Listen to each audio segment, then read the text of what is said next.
So, dann legen wir mal los.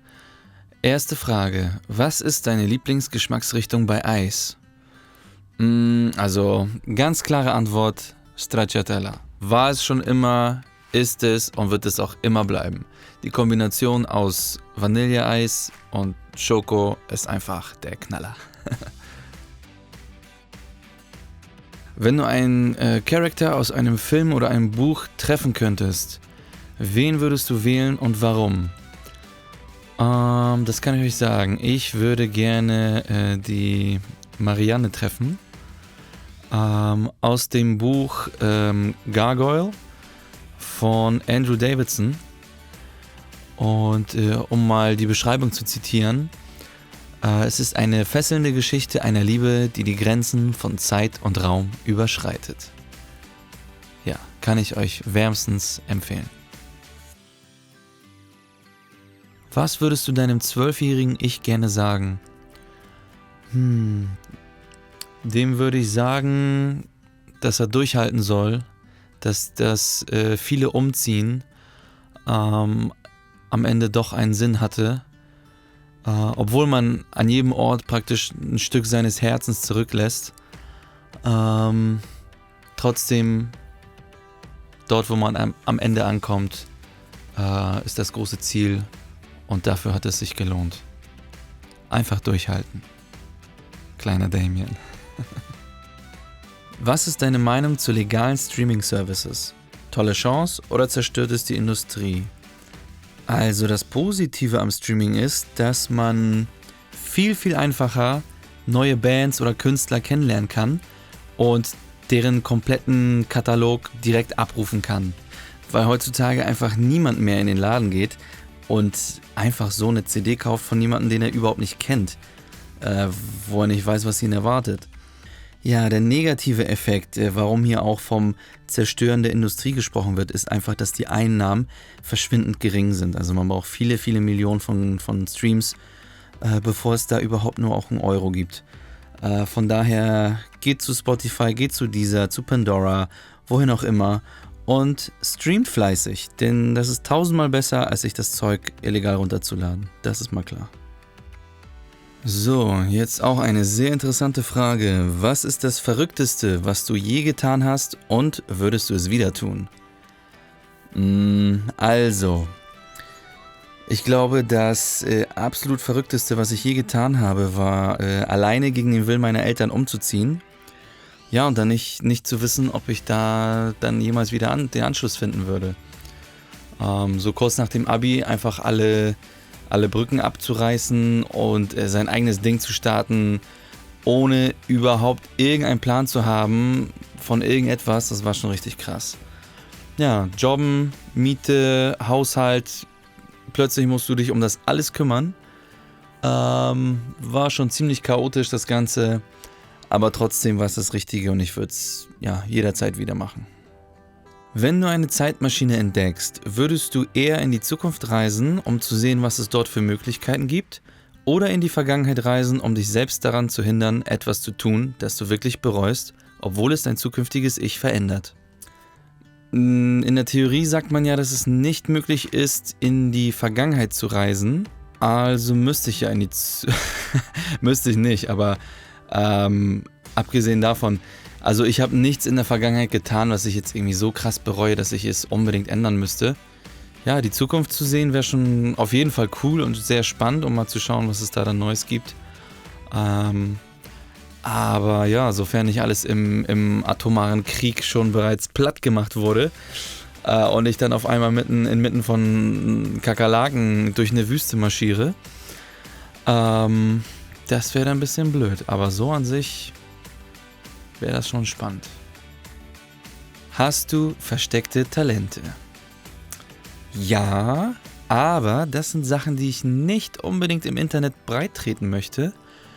Und die sollten auch weiterhin versteckte Talente bleiben. Ja, so viel dazu. Wenn du ein Date planen könntest mit Anna und es wäre ganz egal wo, alles, was du dir vorstellen könntest, was würde es sein und wo wäre das? Ich würde sie zu einem Live-Podcast von Welcome to Night Vale mitnehmen. Egal, wo es auf dem Planeten wäre. Und ich weiß ganz genau, dieses kleine Nerdgirl würde total ausrasten, weil sie diesen Podcast einfach so sehr liebt. Ja, das würde ich machen. Das wird lustig. Was wolltest du als Kind unbedingt werden, wenn du groß bist? Also, diese Liste ist relativ lang, aber um mal die lustigsten aufzuzählen. Ich wollte Lastwagenfahrer werden. Dann wollte ich Erfinder werden. Und ich wollte Schauspieler werden. Und mein großes Schauspielidol war David Hasselhoff und hing bei mir tatsächlich als Poster an der Wand, weil ich einfach so ein riesen Michael Knight-Fan war. Ja, jetzt ist es raus. Ihr dürft lachen.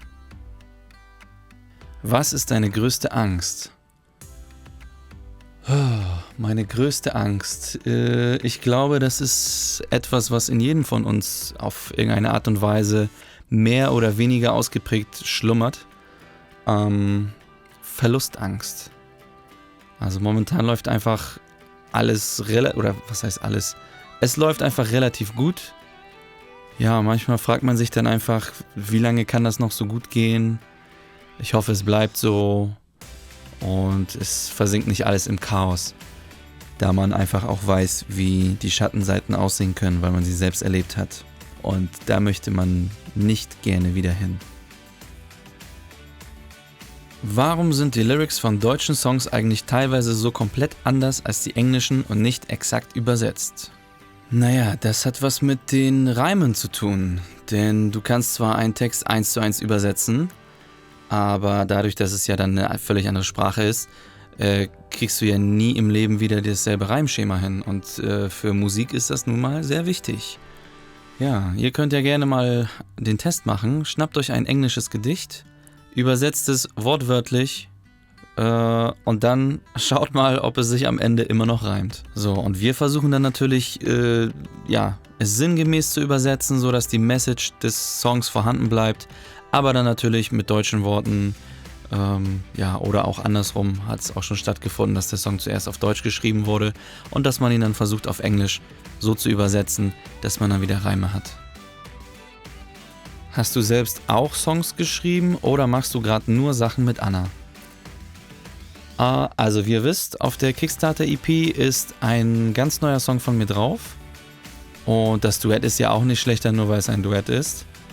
Ja, und ich habe auch schon einige Songs geschrieben, die nur darauf warten, in irgendeiner Form ans Licht der Öffentlichkeit zu gelangen. Aber natürlich, wie immer, ist die große Frage, ob sich denn genug Leute finden, die den ganzen Recording-Aufwand und alles, was da dran hängt, unterstützen würden. Wenn ihr darauf Lust habt, dann sagt doch gerne Bescheid. Vielleicht wird's ja was. Was ist das Beste an Anna und was das Schlimmste? Natürlich hat sie überhaupt keine schlimmen Seiten an sich. Nein, Scherz. Ich fange mal mit dem Besten an. Das Beste ist, dass es sie gibt und dass sie so ist, wie sie ist. Tja, und das Schlimmste ist, dass sie ein absoluter Frühaufsteher ist und das nervt manchmal. Im Winter zwar nicht so extrem, aber im Sommer dagegen, da ist es teilweise noch 4 Uhr und sie schon am Rumwuseln. Das ist richtig hart. Ja, wenn du erst um 2 im Bett landest und ja, dein liebes Girl dann 2 Stunden später schon wie so ein Duracell-Monster durch die Gegend rennt. Ne. Was ist dein Lieblingssong und warum? Uiuiui, es gab so viele. Momentan ist das James Arthur mit You Deserve Better. Ist zwar funky und tanzbar, obwohl ich nicht so ein Tänzer bin, gefällt er mir trotzdem, weil einfach die Stimme super krass klingt, der Text auch super ist und das Ganze, ja, es ist für mich eine perfekte Symbiose zwischen Musik und Gesang. Super geile Nummer.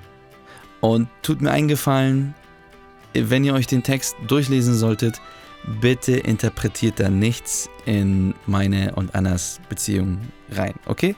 Danke.